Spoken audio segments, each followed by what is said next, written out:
Hey everyone, John here from Brewers, and I'm back with another beer from my cellar.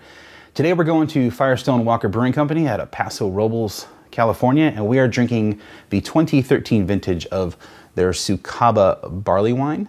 This is a barley wine that is a blend of different barrel-aged barley wines that they did. Some were aged in spirits barrels, some were aged in wine barrels. So this is the third release, and we are going to try it. I already opened this up, and when I poured it, it poured out really, really murky. I don't know if you can tell. You can't really see through it. It was noticeably murky when I poured it. So didn't really look that great, but it's got like a dark brown, kind of burgundy color to it, I guess. Not the most attractive beer, but it's not about the looks. So let's see what it smells like. So I'm getting some booziness right up front. For this being 3 years old, I would expect that to be a little more subdued, but it's not bad. It's just a little bit. I get chocolate right up front, which is a good sign. Gets like some burnt caramel kind of thing. Just a subtle hint of some dark fruit, like some plum, just a little bit.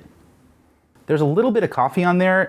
The fruit is definitely more prominent than the coffee as far as the dark plum fruits go.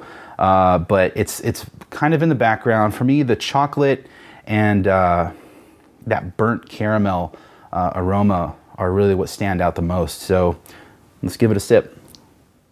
Right off the bat, it's got a great mouthfeel. It's super soft, just coats your tongue. It's got a great amount of carbonation to it. Really nice. The first thing I get, again, is a big caramel note. It's on the sweet side, which is good because I think it works well with the flavor.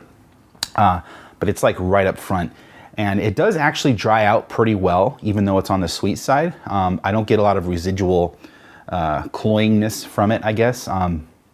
Really good so far. It's not showing any signs of oxidation, which is good. Typically, you might experience that with some barrel-aged beers over time, but this so far is spot on. It's great. Chocolate flavors aren't there nearly as much as they are in the aroma, but still coming through a little bit. The fruit is there too, like this dark winter fruit kind of thing. It's not overpowering. I think I'm making it sound like a Belgian ale at this point, but it's not like that. It's heavy on the caramel, like toffee, but just a little bit of fruit on there to give it some zing and make it a little more interesting.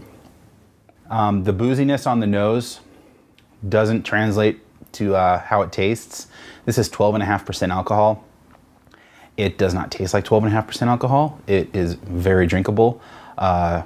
Overall delicious. It's a great beer for this time of year. It's Christmas.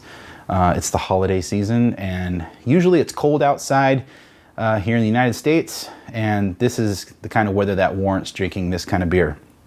So the whole line of Sucaba and Abacus, which is what it was first called. I think I still have an Abacus rolling around. I couldn't find it though. It's all good. This is part of the beers that they used in the original anniversary blend of Firestone 10. And the different component beers they release over time. So this was, I'm not sure if this was the first one. It was one of the first, I think. And I'm guessing, I can't remember, but it's an awesome beer. So every year it comes out, pick some Sucaba up if you can, and that's one less beer in my cellar.